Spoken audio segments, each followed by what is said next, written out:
read all about it. It's time for the Sunday Papers podcast. Mike on the left, Greg on the right. Front page news and golfing shoes. Oh, that Gibbons is a funny dude. 3, 2, okay. Hey now, welcome. Read all about it. So much to read about and hear about from Mike Gibbons about this. The roast. People have been begging to hear about the roast. I was subhuman. I apologized to everyone last week. It was my fault. We didn't do a podcast. Oh, right. Yeah. People missed it. I put it out on Instagram, but we still had a ton of people write into the website and wonder where the podcast was. It's our second one we missed in 4 years or third? I don't know, but we do too many. I don't Maybe do Windows. We throw up a repeat. Odds are people haven't heard them, and we're more evergreen than a news show would indicate. Yeah, we should have put up an evergreen one. Yeah. I agree. We have All to right. pick one. We have to pick some. Like, late night shows do that. They're like, that's Yeah. a repeat. When Yeah. we have a good one, we should be like, put an R next to it. That's repeatable. Yes, that's a good idea. So, all right, let's get into it. This is from Tim Dilly, who's our friend who we played golf Tim, with from San Francisco. Give your partner a bow for the fantastic Tom Brady roast. Really feel better about the future of America today. We can laugh at raunchy sarcasm again. Next up, let's turn Mike and his writing crew on those snowflakes on college campuses. Well done, Mike. Very sweet. Yeah. I mean, if you ask me, I was standing next to Belichick in the dressing room watching the first 3/4 of the show, and there was far too many homophobic jokes, but what happened is a lot of them went off script, and that's football culture a little bit, and locker room culture. So I would have cut down how many other ones were controllable. You know what I mean? Well, Gronkowski clearly went renegade, and he was so homophobic, but it was perfect because he was on late in the roast, and it was so established that this is a dumb human being that when he came on and he really was that dumb, the homophobic jokes just worked perfectly because he's so likable that it just didn't bother anybody. All right, here's a Gronkowski story. So first thing is, he went on that long one. He read it to us on the Zoom. He's like, and then I rode that dick from Tampa to New England, and Edelman just greased it, and he was like, and we're all dying laughing on the Zoom, right? So I get that script. There's that joke in it. So now when I'm putting his set together, in parentheses, I would put occasional things like, Coach used to make us run the hill. Oh, Coach, I just realized that joke was about you. I'll run the hill. So that was like a parenthetical after a joke. After that crazy joke, which all the people on the stage were like, skip this joke. Remember, like Belichick told him to skip it? And he goes, I'm not skipping it. I put in parentheses, I wrote that joke, right? And thank God I did, because I wanted the world to know that Gronkowski wrote that joke and that the writers did it. And he read it. He goes, I wrote that one myself. So how many of the jokes that got on did you personally write? I wouldn't say like it's, I'm not saying like I definitely wasn't in the top 5 writers for sure. I would say I'm mostly like managing and stuff like that. Maybe even less than maybe all of them. I don't know. But I had some good ones in there. I think my favorite that I wrote was Tom's. I work with Tom a lot, but Tom's Kim Kardashian joke about how she's terrified to be there because her kids are with their dad. She was bummed about that. Yeah. Well, I don't know why. It validates her. Yeah. That's why I like the joke Well, so it much. makes her sound like a bad mom that she would leave her kids with somebody who's dangerous. With her father, by law, I think she has to. I know. That's that what I mean. That guy should like, be chaperone, though. I think. And what about the booing? Did they cut that out on the replay? They did, and I would have been so against that. And Netflix, of course, had to then go on a publicity campaign saying that Kim didn't ask for it because I would be furious because everyone, of course, thought she called, complained, and said, please remove the booze. And she didn't at all. She has Why such a did thick people skin. boo? I really didn't understand that. I don't know either. People were booing like crazy. They weren't still saying Drew from Drew Bledsoe. Yeah, wait. and then they were heckling her while she was speaking. I saw an audience member shot it on their camera, and the heckling continued. Like they were yelling shit, no talent, and all this shit at her. I know, it's weird. I mean, and she made fun of herself, and I thought really good jokes. She stayed graceful. She stayed very poised during it. Yeah. We had a ton of jokes against her, but part of the engineering was she didn't come up, and the dais kind of didn't know about her. Yeah. Well, so wait, the one quick Gronkowski story is he was at a wedding in the Bahamas Saturday night, which is the night before the roast, and we sent a private jet. So he private jets all day Sunday, really early in the morning. And I'm like, so then and I've been Zooming with him. So then I see Gronkowski down in the dressing rooms, and he's fucking bright-eyed. He looks amazing. I mean, he looked amazing on the roast, but like totally white, clear eyes, the whole thing. And so I'm like, hey, how are you, man? Did the flight work out and all? He's like, dude, I am so rested, fucking ready for this. Now, meanwhile, Sarah Tiana, who was kind of like his captain because they had worked together before, goes, yeah, he said he slept 4 hours on the plane. And he's full of energy. She's like, how much sleep does he need when he doesn't party all night? Like 2 hours? Like, yeah. Like, what is this animal? But this is the story. So he goes, dude, I'm doing great. I'm so psyched for this. Fine. Dickie Egan, who's amazing and a friend of ours, and we always talk about Dickie. Dickie goes, he said that, and he goes, yeah. He's like, well, I just walked by wardrobe, and the wardrobe department's in there, with steam irons, doing the whole thing, and sewing and fixing shit. He had walked in there like 10 minutes before when he arrived, and he goes, can you guys do something about my shoes? He's wearing big bombastic white Crocs, but he has his dress shoes in his hand.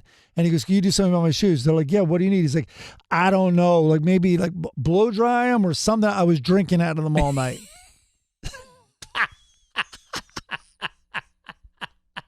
That's amazing. Yeah. He's a full lunatic. Then he gives over his underwear. Some shit happened in these last night also. Unbelievable.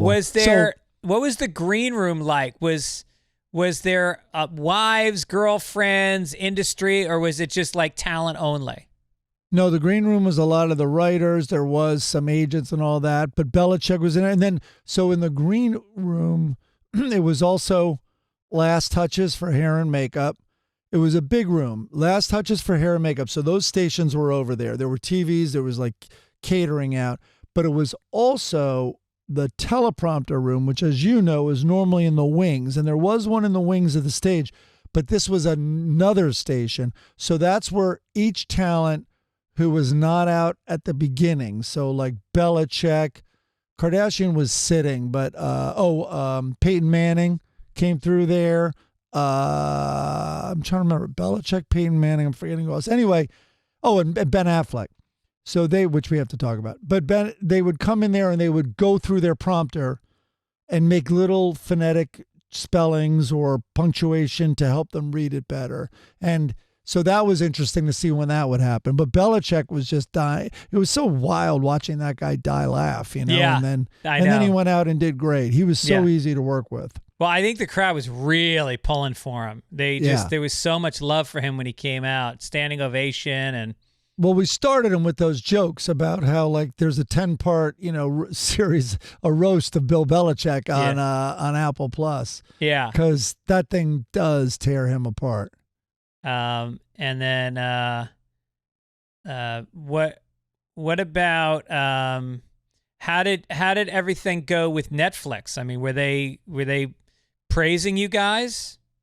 It was supposed to be a 90-minute roast, and then it was tracking over 2 hours, and then that's a bump in pay it was then tracking over 90 minutes, so that's then a bump in pay. And then over 2 hours, I don't know where that's at now, but they were great. They were just like, if you need the time, because people kept getting added, like Ben Affleck was added, Kim Kardashian was added. They weren't around 3 or 4 days till show. And Ron Burgundy was added. We were writing for them, trying to woo them. And I'll read later. I have a funny Ron Burgundy speech that the writers wrote and we all wrote, and he didn't do it. But I think he would have destroyed with it, and it was much shorter. I loved every moment of it. I could have watched that all night. He was so on fire. It was amazing. I had to go into their dressing room and correct two things. One was he goes, and Randy Moss, he's like, Tom was never going to throw to you. He goes, you were just a decoy for his little ding, ding, ding, ding short stuff. And so I had to go in there. I'm like, listen, not to be joke police, but that's like having a joke about Babe Ruth never hitting home runs. Tom and Randy Moss still hold the single season record for touchdown passes. Yeah. So I just changed it to he was never going to get you a ring. Yeah. And then it was an easy change. And then there was another thing that they had wrong in the script. I forget what it was, but anyway. So you worked your ass off, man. How many hours do you think you put in the week leading up to the actual roast? It was rough. I never got out before like 11:30 at night, and that I felt lucky. I got out at 11:30 the night before, but that's because everything was pretty locked. And then it would be then there was a lot of 7 a.m. Zooms. 7 a.m. Zoom with Belichick, 7 a.m. Zooms with Tom, because they were all on the East Coast. Yeah. Do you have a slight man crush on Tom Brady right now? A little bit, man. I mean, he's a student. Like, you could tell how he got to where he was because that's how he approached this comedy. Yeah. And weird things. Like, he's like, hey, I don't want to say let's fucking go up top when I come out at the very beginning before I sit down. He goes, what about like, are you ready? I'm ready. And then like, it's kickoff or let's kick this off. Something football. I'm like, what about it's game time? He's like, great, that's it. And he's like, so how should I say it? Should I be like, so how do I say that? It's game time or it's like game time? And I'm like, are you fucking retarded? Like, yeah, the greatest quarterback ever is asking me how to say game time? Yeah. Like it was so, but like that's where, and then before each joke, almost before every joke, he would put in parentheses the type of voice he should use. Like one of them was announcer voice where he was like, it was, and he did, and it really helped him. Like he put like somber voice before the 9/11 joke, which was our favorite thing that we wrote for him. Cause in the writer's room, Dickie and those guys were like educating us. Like, you don't understand that when Drew Bledsoe got hurt, it was like such a weird time. It was the first game back after 9/11, so there was already such a weird mood. So we're like, put it up. Let's see when Bledsoe got injured. And we see like the 9/11 celebration at the beginning of the game. And then we see 2 New York Jets fly into Bledsoe, and the room exploded. We're like, we got our best joke of the set. Oh, my God. That's amazing. So the joke kind of wrote itself. It was incredible. Yeah, that was incredible. That's so cool. Because he took a real leap of faith in going with that energy and that tone, so against type. And he went big and he committed and he fucking pulled it off. Yeah, no, he was like, I don't talk about myself in the third person. I'm like, we know. And so I was very slow to realize how literal he was. Yeah. He's great, by the way. And he's funny. Like we were walking down the hallway, right? He and I were going to like take another look at prompt or something. And I'm walking with him and we go by Edelman and Edelman is there. And Edelman could not have looked more flamboyant. He had he had it under his shirt, but under his shirt was a wife beater with all his like necklaces and stuff like that. And he's there with the hair and makeup. And I'm like, I go, his look is going to help the gay jokes tonight, right? Yeah. And Tom dies laughing. And when we get to the end of the hallway, Tom turns around and he's like, Jules. He's like, the rest of the Village People's dressing room, they're in here. They're in here. And I'm like, fucking solid. Like that was Tom on his own. Yeah. That's great. And, but when I didn't realize how literal he was, I then saw him like, especially when he was like, so how should I say this? And so am I being like cocky? And I'm like, I go, hold on. He was very good on SNL, actually. I go, you're playing a character. I go, this is a character. You got to save this shit show. And this is a character. And I go, and he could never get through the Kim Kardashian joke without laughing, which was, my badge of honor. But he couldn't get through some of them without laughing. I'm like, that laughing is actually really charming. And I go, just like SNL, try to hold that laugh back. Like, and everyone seeing your struggle is going to be charming as hell. And it will reinforce you're playing a character. And he was like, fuck, got it. Yeah. And that was like 2 days before the show, and he didn't take that in before then. Yeah. He was still doing well, but just because he could tell how he should read them, but he kind of didn't. Once he knew he was playing a character, it all clicked for him. Yeah, I thought he delivered it amazing. Yeah, he was great. And it's hard to go on last. I mean, people don't understand. That's 3 hours into the show, and you're following Andrew Schultz, and there's some heavy hitters up there killing. So that was pretty amazing. So we're going to get into jokes later, jokes that were not used in the entertainment section. I saw Ron Burgundy. The next day, Netflix did a comedy, All Things Comedy, which is Bill Burr's company. They did a golf tournament at Riviera, which is the nicest course in L.A. And I'm at the driving range, and then Will Ferrell comes up and he sets up at the stall next to me at the driving range, and he looks at me and he just gives me this long look like he knows me, and I was so intimidated that I just went, "How you doing?" And then I just hit another ball, and I didn't say shit to him. I should have said hi. I don't know. I was just like, I didn't want to be, I figured he wants to play golf. I don't want to be an asshole. But then later after the round, I had dinner at his table, and it was me, Burr, what's his name? Who's the comic who lives in Nashville? Oh, Theo? Not Theo. No, the other guy. Anyway, it was a bunch. It was a bunch. Is his persona a hick? No, just a regular straight talking guy. Why am I forgetting his fucking name? You froze. Anyway, all right. And then Charlie Day from Always Sunny, and who else? Anyway, so Will was there, and then at the end, Nate Bargatze. And then at the end of it, he goes, he comes over to me and he shakes my hand and he goes, "I want you to take really good care of yourself." I was like, what the fuck does that mean? You totally should have said, I mean, he knows Laura from USC. Yeah. I told him, I go, Will, by the way, because his son's down there, and he was just down there last week before graduation and before the riots on the USC campus. And I go, I actually taught a class at USC. He's like, what did you teach? And I'm like, sketch writing. And he's like, so you taught comedy. He's like, is that good? Is that good for the kids that you're teaching? Yeah. All right, so let's get down to it. Oh, and then I ran a 5K the next day. Yeah. Tom and Bert threw a 5K run, not for charity, just to promote their fucking vodka or whatever it is, whatever they're selling. Really? Yeah. No, I mean, whatever. It was just, I think it was a spur of the moment thing, and then Netflix got behind it, and all of a sudden there was like 5,000 people running a 5K. Yeah. And I think Bert actually, he ran it twice, and the first time he ran it, his film crew ran him over in the golf cart and like ripped his shoe off, and he fell down. He had to get up and finish running. And then the second one I started with him, and then Tom Papa, and this time Jelly Roll walked it with Bert. Right.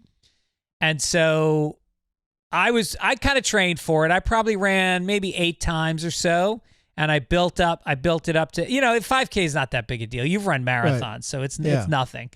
But I ran it with Tom Papa, and he did his radio show, and we had a crew running in front of us interviewing, and we talked the whole time. We're shitting on people, and I was so worried. Like, I bought headphones because I was like, all right, I got to finish this race. I got to finish. And then I ended up not wearing the headphones. Like, I didn't want anyone talking to me, but it was no problem. Talking kind of made it easier. Oh, good for you. Well, yeah, that's impressive, though. It definitely takes more wind. Yeah. And so that was fun. And then Bert is such a full-blown character. I mean, he was such an easy target. People wrote a disproportionate amount of jokes about him. Like Sam J did a whole thing about him. We gave Tom Brady one of the better jokes, and he didn't do it, about Bert. He's like, Bert, here you are. What kind of comic are you with your shirt off all the time? He's like, Richard Pryor didn't take his shirt off when it was on fire. So I told Bert that. Bert died laughing. Nikki was so subtle. She's like, Bert, you take your shirt off. People don't take their shirt off, and you take your shirt off. It was just such a great thing. Yeah. Yeah, no, that was really great. And then Bert also, did you see on social media, the camera caught him because the prompter was so big in the middle of the forum, and all of them are facing it. Bert was mouthing the words of everybody's jokes. Was he really? Yes, and he himself just posted that on Instagram. But I noticed it during the show. I'm like, oh my God, he's mouthing the words of other people's jokes. That's hilarious. Yeah. We want to thank Craig Godet, who did the logo. He is one of our main contributors for logos. It is Putin and Kim Jong-un. And you get to be Putin, apparently. Great song. Sam Femino. It is a barbershop quartet. And again, always listen to the end of the show. We play the song in its entirety because we're only playing the first 34 seconds of this one, but it's like a 3-minute song, and it's really great. Some corrections coming in. It says from Rob Mitchell, Mike didn't like the old Simpsons comic strip from before it was a cartoon. Did Mike mean Life in Hell when he said he didn't like it? Yeah. That was from the Tracy Ullman show. Yep, I didn't really like it. I thought, it was like negative and nerdy, but like that great comedian from Ohio, Carp or something. I didn't like love his stuff either. Like it's very dark. I don't know. All right. It's probably funnier than I remember. Joe says in your discussion of side hugs, I was talking about how I don't like when women hug you from. Like you go in for the front hug and they throw you the fucking the rib cage. Yeah. You accidentally, we assume, said, I'm not a pervert as many as 3 times. Quick review of your Blondie reads, episode Inception 428, clearly refute this. I think, would you consider me to be a pervert? Well, what makes me uncomfortable is when they go for the side hug, you stay straight on them and put your knees around their body. And they slide in sideways into your crotch. Yeah. I think that's a little pervy. It's a spoon and a fork combined. You actually love when they side hug. You just won't reciprocate. Well, what I do is I continue going in with the arms around, and the hand ends up right on the tit. Yeah. But would you consider me a pervert?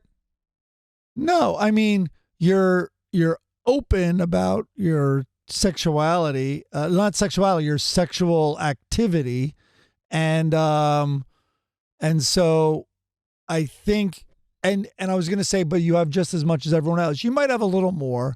I don't think, and I know it's probably tapered off. I hope it's tapered off, but I don't think a lot of people have been masturbating on planes as much as you. Yeah. Well, and your feet thing, but feet doesn't make you a pervert.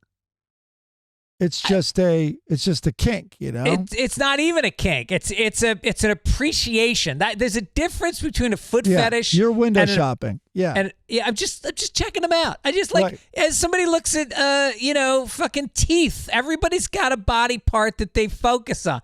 This tone of voice right now though makes me think you are a pervert. Yeah. This defensive. Because the reason register? I ask, I'm editing my 1-hour special, and people are giving me notes and saying that you should take out there's like 3 or 4 bits that are really pervy. I mean, my act, the one about like looking at the couple having sex in the next hotel room. Yeah, I love that one though. Really? Yeah.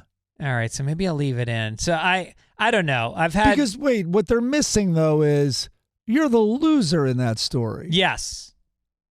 And so and pathetic, and you lean totally into yes, it. right. That's All my right, so maybe takeaway. I'll keep it in. I don't know. But Okay. I started to wonder if I'm a perv. And then Bob Pedersen said, summa cum laude, not suda cum laude. Oh, it's cum laude. Okay. Oh, you said calm. Lost leader, not lost leader. I never said lost leader. Matt Groening, not Matt Groening. Okay. I probably said Groening. Bob, That by sounds the like way, me. Bob is he's a master level correctionist. He finds the real minutia, which is fascinating. Yeah, he's fact-checking that they played the Jets on that day right now, I'm sure. Mamaroneck, New York, not far from where you grew up, the Emmeline Theater on May 31st. Technically, I got married in Mamaroneck. Right, and divorced in L.A. Escondido, Grand Comedy Club, June 7th and 8th. Pittsburgh, I'll be at the WDVE Festival, June 21st with Harlan Williams. Buffalo, New York, the Darien Lake Amphitheater with Bert Kreischer, June 23rd. Wow. Yeah, that's going to be fun. Jesus, Buffalo. I At know. least it's June. One quick story know. about Mamaroneck, very tiny. One time, Matt Dillon, right, who's from America, he came to the Kilborn show, and he was like too cool for school a little bit and like, a tough egg to crack. And I had to go meet him because he didn't want to do 5 questions. I'm like, everyone does. He's like, all right, well, what are the answers? I'm like, hey, Craig will fire anyone who gives the talent the answers. They were all real. So whatever. So I'm hanging in the wings with him, and it's a little awkward, and there's no way to like break the ice. And so finally I just say to him, and he's from Mamaroneck, and I knew that. And I go, Pizza Mia in Eastchester is better than Sal's on Mamaroneck Avenue. And he goes, you go fuck yourself. And then we like hit it off and everything, talking about pizzerias. That's funny. Yeah. Yeah, when I used to hang out at the bars remember North Avenue in New Rochelle, that strip of bars where you could get in underage? No. I was in boarding school. Well, we used to go over to New Rochelle and Mamaroneck are right next to each other. It's Yeah. all the Guidos. And, yeah. And Eastchester, which I think you used to call Greasechester. I did, and everyone else did, yes. So we used to go to these bars, and he was from there. And so when he was like 18, he was already a star. And we all were at some bar, and he had these fucking collection of douchebags. They used to act like they were in some kind of a gang, and they would like stand in a circle around him at the bar, and they would like let girls in to talk to him. It was so gross. No, it's like Entourage. It was like Entourage. Well, the yeah. Upper East Side, there was legends. He would just come in and take a girl into the bathroom, Yeah. Very, very consensual, and 100% more than consensual. They would throw themselves at him. You don't see him anymore, do you? He's in something new. Because I noticed the same thing. I was like, I haven't seen him in a while, but his Something About Mary was so Something About Mary goddamn was funny. amazing. I know that wasn't recent, but yeah. What's recent is the basketball playoffs. They are so good this year. dude, we're going to talk about it later. Yep. I'm a Knicks fan, and I don't give a shit that I'm bandwagon, and we'll talk about it later. Prize Picks is the way you can get really excited about it. It's America's #1 fantasy sport app. It's got 5 million members. So much fun to do it this way. You watch your favorite players, and you pick more or less on 2 or more player stats, and you can win up to 100 times your cash. So it's just like, it's just fun, and I've had winning up to 100 times my money this basketball season. Jalen Brunson, New York Knicks, more than 30 points. And then Tyrese Halliburton, that bastard, for more than 10 assists. That's the one I'm going with. Okay, I like that. It's available in 30 states across the country, including California, Texas, and Georgia. I made my first $10 deposit, and I got an instant $10 bonus. You can turn all that $10 into $1,000. But just so much fun. This week, I'm looking at Anthony Edwards for more than 29 points and Jokic for more than 10 rebounds. That's another exciting. one. Download the app today. Use code PAPERS for a first deposit match of up to $100. Download the app today. Use code PAPERS for a first deposit match of up to $100. $100. Prize picks, pick more, pick less. It's that easy. Also, That's sweet. Support from Sunday Papers comes from Game Time. Boy, do they love us. They've been a sponsor for a long time. Well, we genuinely like them, and I'm not just saying that. Like, I was going to have to buy, oh, yeah, by the way, you got offered a ticket to the roast, right? I did not. Thank you very much. I appreciate No. that. I had Laura call you and Aaron. I did and you not couldn't get go. that. No. She said you couldn't go. Maybe Aaron intercepted it from me. I didn't get it. I had proof. Anyway, I was thinking I needed more tickets, especially if you had said yes. And so I was on Game Time, and Game Time had the roast, and it was perfect. They were like declining as it got closer, the exact idea. So here I have Discover for Los Angeles. Let's see. This should be kind of a game. Gregory, if you wanted to see the Royals at the Angels tonight, how much do you think you'd pay on Game Time right now? Probably $120. $10. What? And by the way, that's the all-in price, which differentiates Game Time from the others. Damn. You don't have to do like, oh, I bet it's freaking double. That's the all-in price. They give you a view from the seats, killer last-minute deals. We're talking sports. We're talking comedy. We're talking music. We're talking theater. Everything. Absolutely. You can customize your spot. They have flash deals, zone deals. And then let's see what else is on here, because I'm on Discover, which is, all right, so there's a lot of plays on here. Okay, how about Aladdin? Aladdin is today at 2 o'clock. How much do you think Aladdin goes for? Aladdin goes for 78. 57. You're pretty good on that one. All right. And then there's the Dodgers, music, sports, shows, everything on Game Time app. You can choose a section and let Game Time choose the seats. All in prices, which I mentioned. Game Time, your purchase is covered with the most flexible customer service policy in the ticketing industry. So take the guesswork out of buying concert tickets with Game Time. Download the Game Time app, create an account, and use code PAPERS for $20 off your first purchase. Terms apply. Again, create an account and redeem code PAPERS for $20 off. Download Game Time today. Last minute tickets, lowest price, guaranteed. Can we get a crinkle to Front begin? page. Extra, read all about it. Extra. There we go. The Boy Scouts of America announced Tuesday it will change its name to Scouting America next February to emphasize its commitment to inclusion. Though our name will be new, our mission remains unchanged, Boy Scout I hope it President. doesn't remain unchanged. We're committed to teaching young people to be prepared for life. This will be simple but very important evolution as we seek to ensure that everyone feels welcome in scouting.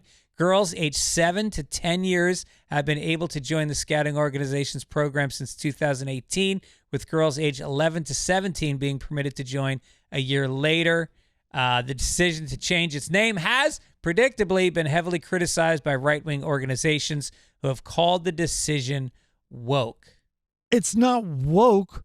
They're rebranding because it's a pedophile ring. Yeah. I mean, yeah. And also, girls are not scouts. They're cookie salesmen. They are corporate shills. Yeah. Boy Scouts are fucking soldiers. Rwanda, Somalia, Yemen. They got boy soldiers. They're beasts. And there will come a day, mark my words, where we are going to have to send our boy soldiers in to go up against them. And we don't need half the army to be selling cookies and getting their first period. We need fucking savages. And how did girls come to be joining the Boy Scouts back when they were called that anyway? Like, so did families here like, okay, so they go in the woods and they set up a ton of rape tents, and that's what happens to our little boys. Can girls come? Yeah. Will you Right. will you take our daughters, please? Yeah. What? Well, yeah. No, it's pretty crazy. Do you remember the old joke, I got kicked out of the Boy Scouts for eating brownies?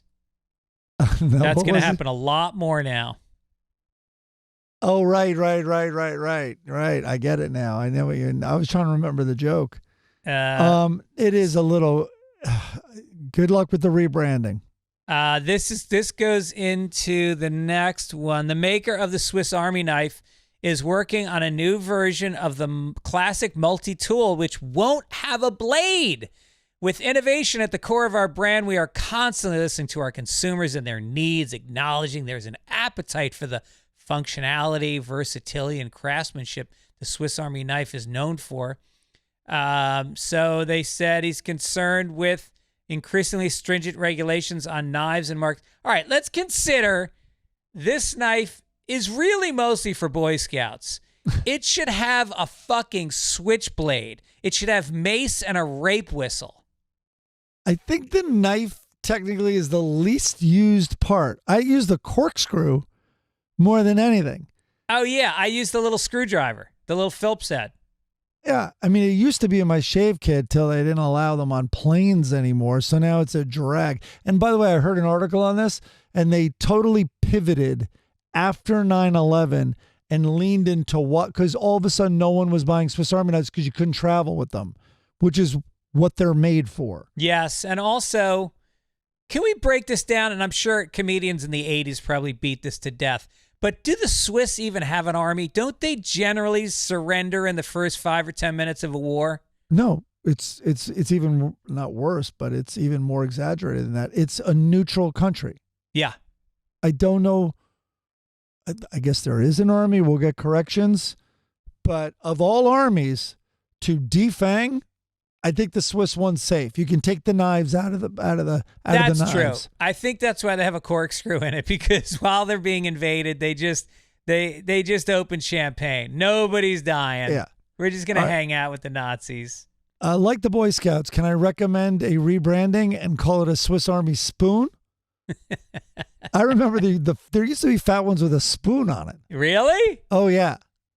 Well, there's tweezers. I always like the tweezers. There's a little pick for your teeth, which is nice. A pen. Remember the little pen? The pen. How about the saw? The tiniest saw in the world. Yeah. I guess it was more of a file. No. There was one that had a little saw on it. Yes. And then, well, there's still really fat ones. And then a can opener. The can opener. That was very useful for camping. Speaking of useful, a cat may have used a couple of its 9 lives when it was accidentally shipped with an Amazon return from Utah to California. They got a call that their cat was missing. Carrie Clark said her family's indoor cat, Galena, mysteriously disappeared. Everyone searched around. Nobody could find it. And then on April 17th, they got a text that the cat's microchip had been scanned. And they got a call from a vet in California, said that they found the cat inside an Amazon box along 5 pairs of work boots.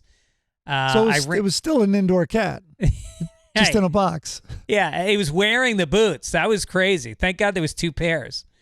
I told my husband, and we broke down. The box was a try before you buy and filled with steel. Anyway, the cat lived for 6 days without food or water.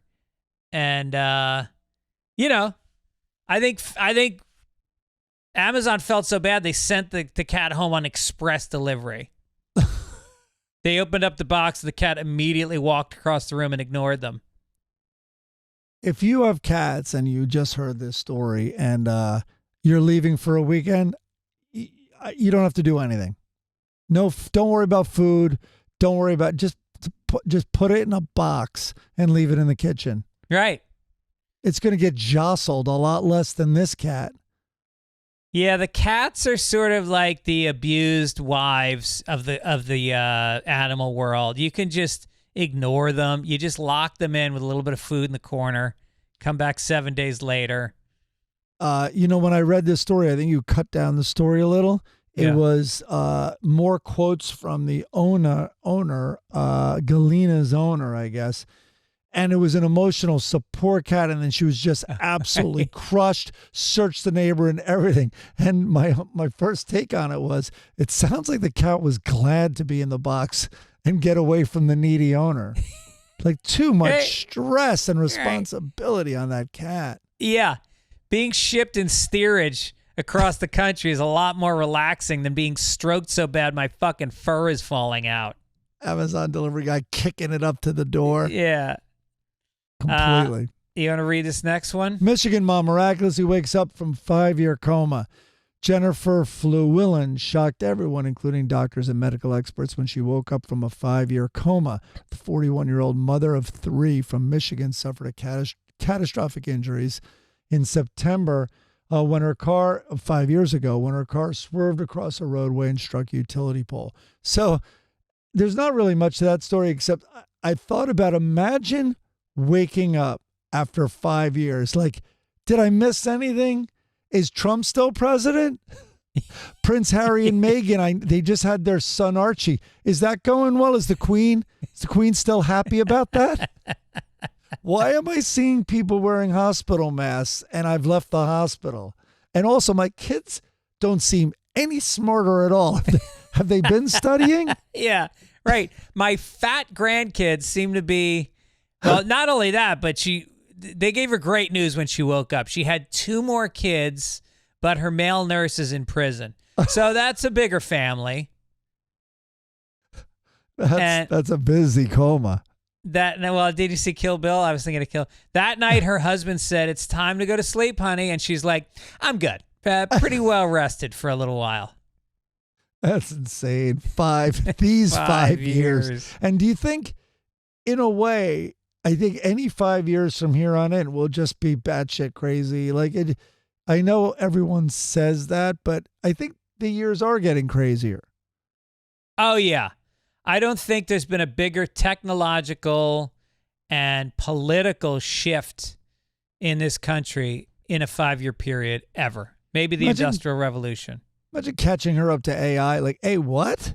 Wait, what? That was a movie by Spielberg with a little boy. So they're little boy robots? No, it's way more insidious than that. Yeah. Meanwhile, all this technology, and in 5 years, you couldn't shake me out of a deep sleep? Right. 2 teens were kicked out of their elite California Catholic school while falsely accused of wearing blackface. They've been jointly awarded more than $1 million after proving it was just a green acne face mask. They were 14 when they took a photo during a sleepover, and in wearing the treatment in solidarity with a friend suffering from severe acne.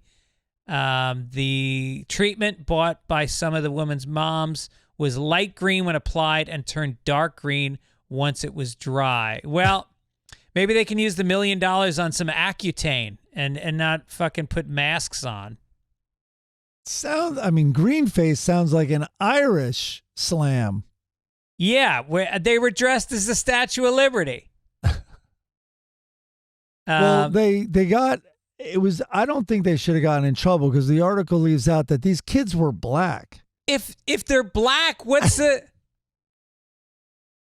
Yeah. They're all going to buy, they got $1 million. You know they're all buying like sports cars and some cool new clothes, but still not getting laid with that nasty acne. By the way, from someone who did have terrible acne in high school, no thank you. I don't want solidarity. I don't want anyone drawing attention to it. Please. Right. Thank you. Yeah. Especially when you don't need it. Don't wear a mask like I need. Yeah, I don't need my friends all getting together and not fucking their wives because I have erectile dysfunction. Let me just quietly sob in the corner of my bed while my wife fucking buzzes off again. No, Greg, let me in solidarity. We're best friends. Let me do a penis pump online just to raise awareness for your issues. Yeah. Local news. By the way, too late, but I thought of a funny joke when the woman wakes up out of a coma and she's like, has to fill out the form. She's like, what do you mean? What are my pronouns? What are you talking about? Yeah. That's changed? Yeah. What is something? How do I identify? I identify as awake. Oh. Yeah. My pronouns are here and present. Totally. All right. I saw this. This story actually got sent to me, and because I do this. An LA man uses a mannequin to drive in the carpool lane. Santa Fe Springs, California. The Los Angeles man finally got an answer to the age-old question, does a mannequin count as a second occupant for the carpool lane if it sits in a passenger seat? And the answer was no. Officer Kaplan made the enforcement stop after the driver allegedly crossed solid double lines. Listen, that's one thing I won't do. I'm not going to break the law more than I'm already breaking the law if I have a mannequin in the passenger seat. When I worked in Burbank every day, I got one, and I think I've talked about it on this podcast. And the one time that I thought I was going to get pulled over for somehow there was more of a left lane than the carpool lane, and a cop was there on his motorcycle looking in straight into the windshields because everyone has their windows tinted. And you and I used to put like tennis rackets with hats on them when we worked at Ellen to get back. So anyway, it is not a traffic violation, but it's a fine. That's why I was like, you know what? I'll pay $250 if I get caught once in a year. Yeah. To cut off hours. Right. On the commute. So anyway, I've talked about it before, I think, but when I saw the cop, I picked up my coffee and I pretended to be in an animated argument with my mannequin. And the saddest part of it was I was really yelling at it. Like I didn't have to. I could have just mimed it. But I was like, how could you say that? Like, I started screaming. And you at that point, you were in the death throes of your marriage. So you actually lost the argument. Oh, totally. Yeah. You were just That's so not used to what it. I said. And then I guess the officers confiscated the blow-up doll, took it to the evidence room, and fucked the shit out of it. There's a lot more DNA on it now. Entertainment. Let's do it. Let's do it.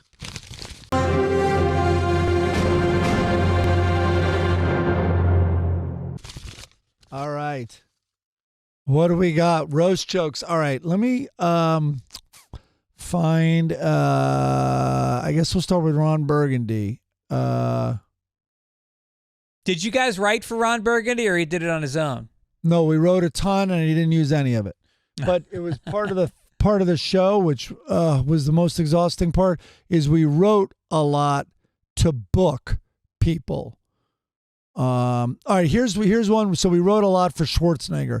We were trying to convince him to fly from Toronto, where he was working, and do the roast. So we wrote one for Schwarzenegger. Here we go.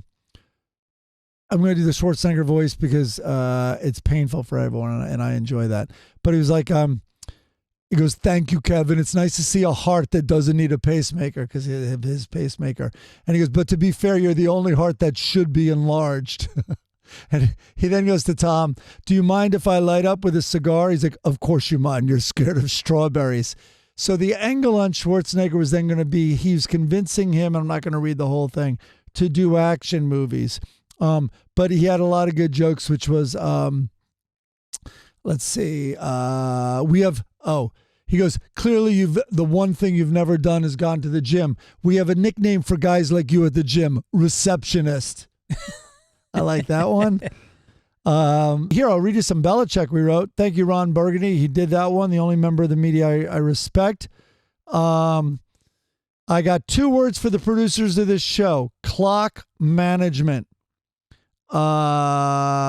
Let's see. He did a lot that we wrote for him. He rejected a bunch, and then we kind of got what he wanted to go after. I've rejected every one of these jokes so far. Really? Yeah. All right, here was a good one about Edelman. We wrote it for Tom, and Tom didn't want to do it. We did it for a lot of other people, but I just gave away the joke. But it was basically when Tom was splitting from Giselle, Edelman asked, and which was unbelievable. Edelman asked, "Do you mind if I hit that?" And Giselle said, "Sure, he's all yours." We like that joke a lot. That's good. Yeah. Let's see. Kim Kardashian, I'm single now. That's what Bill Belichick, we wanted him to say. He would not say it. Julian, you're looking sharp. I almost didn't recognize you without Tom's ass on the tip of your nose. Our dynasty, Dickie wrote this one. Our dynasty was not without scandal, like the time we had a murderer on the team. Of course, I'm not talking about that one. I'm talking about the time Gronk pet those rabbits to death. Pet them to death. That's hilarious. I love that one. That might have been too literate for that stupid crowd. Yeah, it might have been. It might have been. And Randy Moss, by the way, had such a good angle, which was his angle, which is he was up there between cheating scandals. And why didn't y'all cheat when I was up there? We wrote so many funny jokes. He's like, by the way, the one time you had a black guy to pin it on in Boston, you didn't cheat. That was a great one I wanted him to do. Nikki graduated from the University of Kansas with a degree in English literature, which I'm sure came in handy as her job as the host of Fuckboy Island. Nikki used to be a tight end, but now she's pushing 50. Nikki, thank you for taking time off making the baristas at Starbucks miserable to be here tonight. And that didn't work. Let's see. Naturally, Gronk is worried about testing for CTE because he hasn't studied. Oh, Gronk has a lot of injuries over his career, mainly from motorboating the jugs machine. What's the jugs machine? The jugs machine is the big two wheels that throw footballs. Oh. All right, let's do some sports. Where the fuck? Here we go.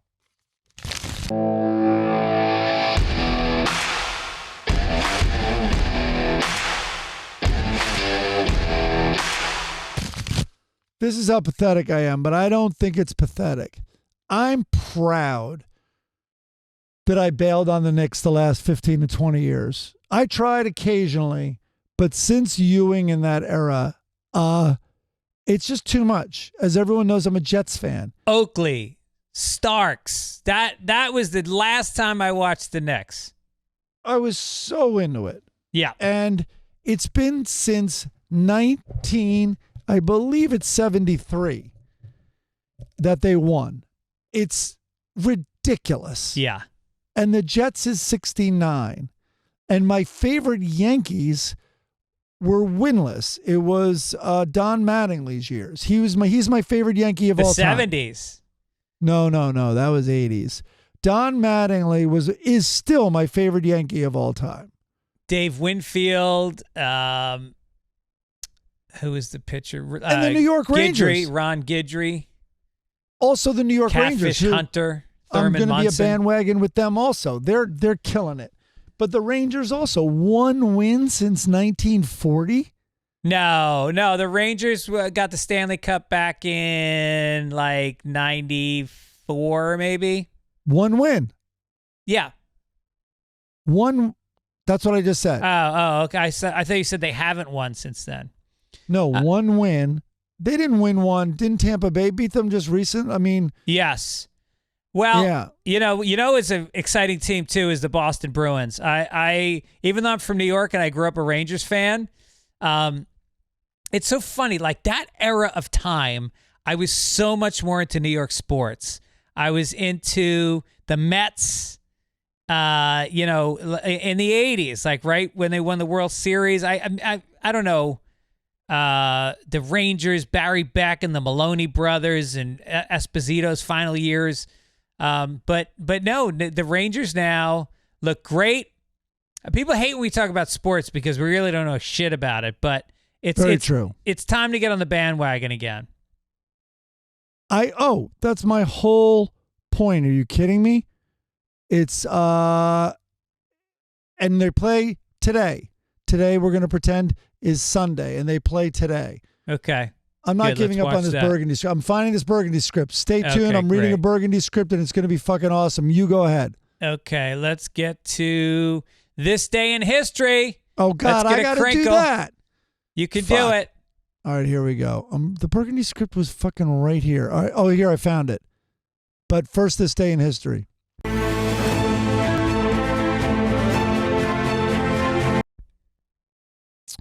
This day in history. All right, Greg, you ready to play? Let's play. Okay. Give or take, what should I do here? 10 years. The first flight over the North Pole. Flight over the North Pole. A Norwegian explorer, Roald Amundsen, an American scientist, Lincoln Ellsworth, an Italian engineer, forget that guy, made the first undisputed flight over the North Pole on this day in what year? I'm going to go with 1907. 1926. Oh, so close. 1907. You got to think about airplanes. Oh, yeah. Wait, World War I had planes, so that was like 1917. So it took them 6 years after that to fly over the North Pole? Yeah, well, I mean, Wow. I don't think it was prioritized. All right. Okay, George Carlin, one of our heroes, was born on this day in what year, give or take 4 years? He was born in 1936. Good Lord, 1937. Nice.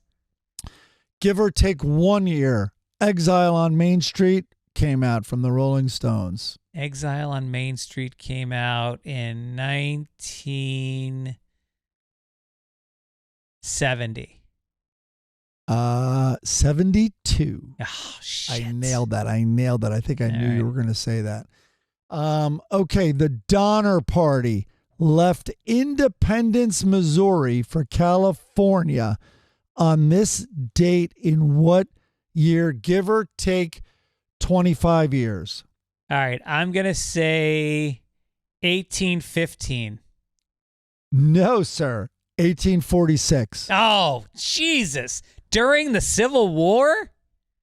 Where was the Civil War? 1860 or 1840? 1865 was when it Okay. ended, I believe. Let's see if there's anything else, but we might have covered it. There wasn't a lot here. Richie Valens, whatever. Pope, but it wasn't a big Pope day. A lot of birthdays. I guess we could do another birthday. Why don't we do one more? Let me see if I can make it interesting. Lena Dunham, not interesting. Again, Unlike- for the sake of a tight show, you could always like pick a few in advance and go Unlike right this to one, them. Katharine Hepburn was born on this day in what year? And I'm going to say give or take 10. She was born in 1927. No, sir. 1907. No shit, really? Yes. Oh yeah, I guess African Queen would have been in the like 1960, right? Okay, are you ready? This is what I should have. I couldn't find it. It was on a PDF, and I fucking was looking in Word. Ron Burgundy, you ready? Yeah. This is what we wrote for Ron Burgundy. Sorry, I didn't mean to interrupt the LGBTQ NFL. This is the greatest quarterback of all time. Is this a fucking joke? Does all time include the 20th century when there were men? We had performance-enhancing drugs in my day, and we called them drugs. They did coke and fucked on the field. Tom, there was a guy named Fran who was more of a man than you. Joe Namath did blow out of a hooker's asshole last week. Kenny Stabler's nickname was Snake. Mean Joe Green's real name was Mean. Dick Butkus, for God's sake, that's a real man. What do we have now? Tom, terrific. My cock just threw up in its mouth. And what's a Julian Edelman? They play now? Back in my day, the only people taking a knee were cheerleaders, as God intended. It used to be the Steel Curtain and Purple People Eaters. What is it now? The Legion of Boom? I'm sorry, was Kapow taken? And they'll always be the Redskins to me. Every team should do the tomahawk chop, especially the Patriots. You were the first to kill them. Hockey's the only sport still on the name game. The Predators, stranger danger. I was watching the other day, and I swear I saw a girl referee. Good luck with her truth. And male cheerleaders, what kind of Filipino dive bar is this? Somehow, NFL, you've become gayer than European football. And then we gave him the O.J. Simpson run. Okay, cool it. Everyone knows it's a coincidence about O.J. Simpson, except for Aaron Rodgers. But tonight's Tom's Roast and O.J.'s was 3 weeks ago. So nice. that was like a sample that the room put together for him and sent. But, they're very territorial, as they should be, with the Ron Burgundy character and stuff. That's great. But we love that soft angle. We also did like names of teams, and we did another run for him, and it was really, really funny. All right, don't forget, people, koozies still on sale. We got a hefty bag in the corner of Mike's apartment that's just screaming, buy me. $10 all in, including shipping. Go to fitzdog.com, get them now, and they're all going out. There's no longer a slam. They're going out day of now. We have no obituary this week. Nobody we cared about died this week, unless you guys have thought of somebody we missed. I know. An entertainment reporter here in L.A. who everybody really liked. That was about it. All right, and then the Sunday Funnies, a guy named Dane said, I think I figured it out. You guys fly through the Sunday Funnies with nothing but pure criticism, which is fine because you guys have shown a light on how unfunny most of it is. Untrue, Dane. I am a huge fan of the Lockhorns, and I think we read some really funny ones week in and week out. However, you have a slew of budding artists in your fandom, and you're basically a middle-aged gay couple at this point, especially after Mike disregarded your funny premise, which in itself was laugh out loud funny. What was my funny premise? I don't know. So I put it to you guys. Make a 3-panel funny or just a 1-panel Far Side style joke every week. You guys clearly have the confidence to do so, and just throw a couple bucks to an artist who can create the panel, then post it every week to the socials, maybe even a caption contest for a free beer koozie. What are we, the New Yorker? Yeah. This is a job. This isn't like a one-off, while I'm boiling water, I'm going to write a cartoon. Yeah, this sounds like real work. Maybe you've confused us with how did this thing get made? But I'm just saying, if I did that, right, this is, I think, our point. If I just tried to do it rather easily and with no effort, it would be probably a little better than Family Circus, which means it's still shit. Yes. But it's like, if you give me the Family Circus panel, you and I could come up with better jokes for it, but people already do that. Here's something interesting. What if we get, more fan submissions could be a lot of work. They send in a submission and then we put it on the YouTube. People write captions and we read them the next week. Or that's going to be even less funny. No. Caption this. I bet we can get some good ones. Yeah? Why don't we try one? Or someone send in a cartoon panel. You can send in whatever the hell you want. Yeah, let's make it a single panel because that's the easiest one to make jokes for. Single panel cartoons. We will put it on the YouTube channel, maybe even post it on our Instagram account. And then you guys, we will give a koozie to whoever has the funniest caption the following week. All right. Good idea, Dane. Let's get to Hagar the Horrible, or Hagar, depending on who you are. Yeah. Crinkle. Oh, no, we already did a crinkle. Another crinkle. There is looks like a duke type of a gentleman, maybe an earl, and he's in bed with his wife who has golden braided hair and a slice of cake inexplicably in her lap as they're going to bed. Yeah. And the duke says, I hear strange noises in the castle. She says, go check it out and bring back a fork for my cake. And he goes, what if it's Hagar the Horrible and I don't make it back? She's like, I'll eat it with my hands. It's like, no. If it's Hagar the Horrible, you're going to be eating his ass. That's what you're going to be eating. Oh, Jesus. Maybe you are a pervert. No. I mean, what's Hagar going to do? What's the order of business? First of all, she's holding cake. It's his two favorite things, cake and rape. Yeah, it's true. It's kind of like the scorpion, like, who stings you. Like, what did you expect? I'm a scorpion. Yeah. What'd you expect? I rape. I'm Hagar. And then we got we got the Lockhorns. We got this multiple one, but one of them was very funny. Is this a paleo? Yeah, she's there's a guy doing card tricks at a party. It's a cocktail party, and there's nothing more annoying than a guy who does fucking magic at a cocktail party. Yeah. And she looks at Leroy. She looks at her friend, and she goes, "Leroy's good at card tricks too. He can make all his money disappear playing poker." It's clever. I like that.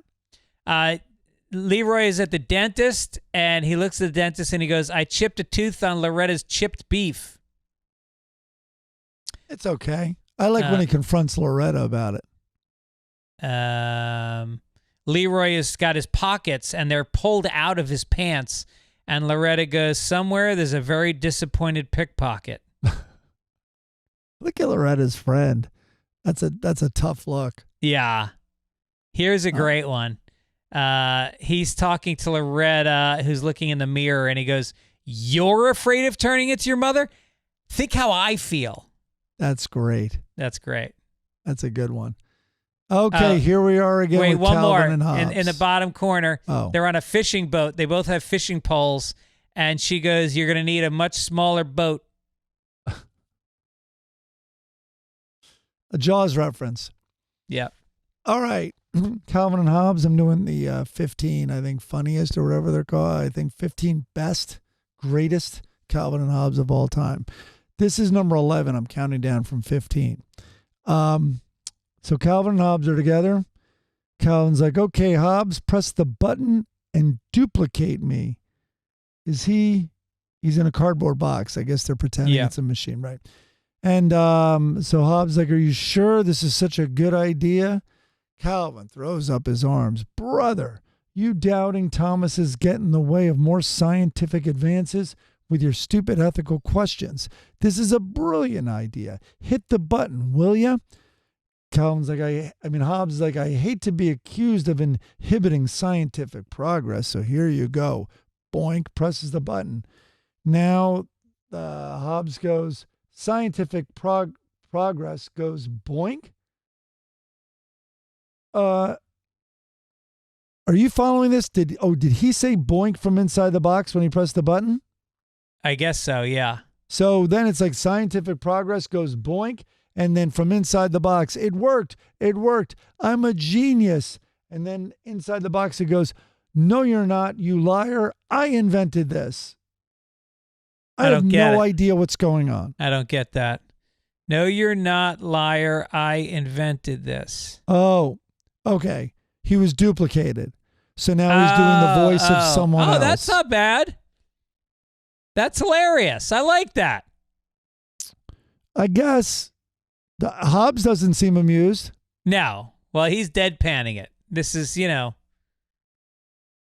maybe he's not as animated because the boy's not there. He turns back into a stuffed animal. That's why he's it could have been a time machine. You press it once, then you press it to get him back, and he's like, "Hear ye, hear ye." Like, whatever. Yeah. Okay. It's not bad. Sure. Speaking of not bad, here's 11th of all time. Blondie's wearing her classic black and whites. I love this. The black felt skirt. She's sitting at the breakfast table looking so sweet and pretty.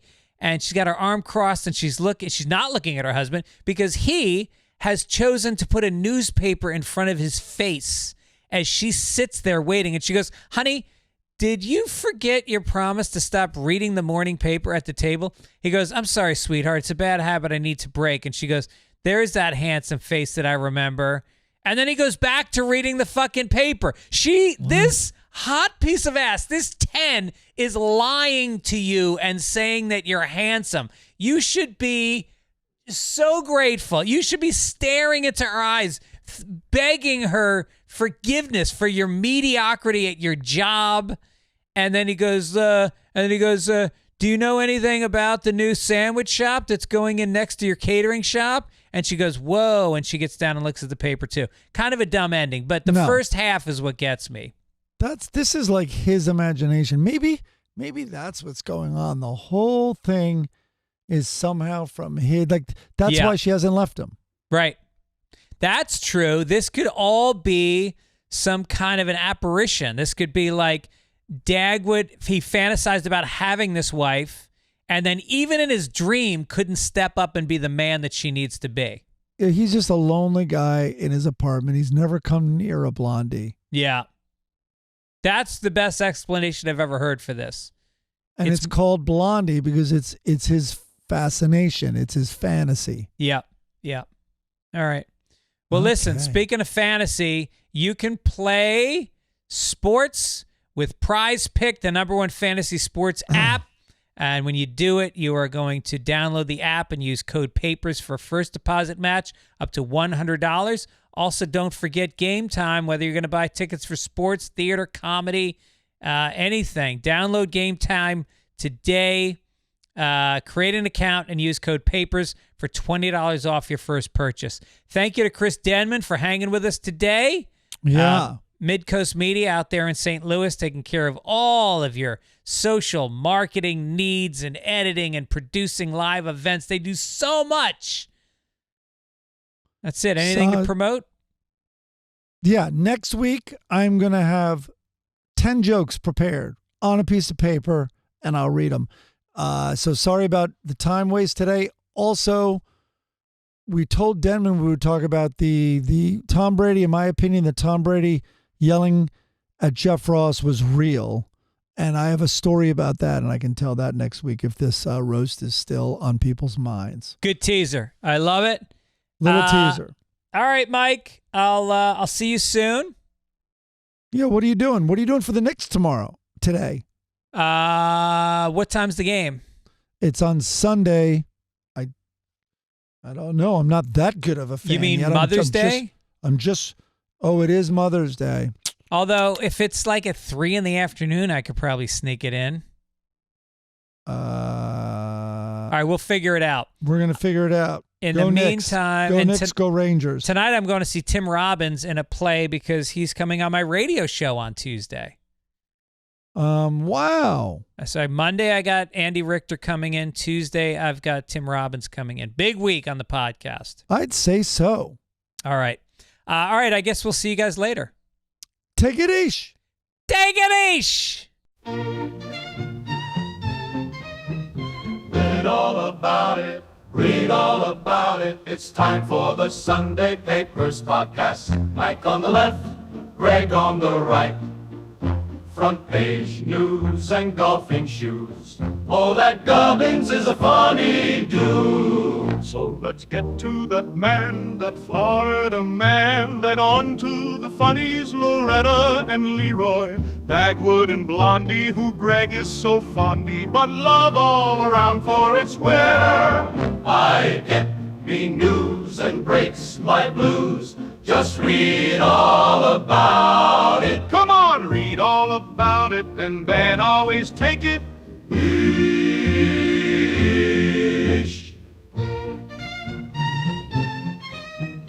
Read all about it, and then always take it eesh.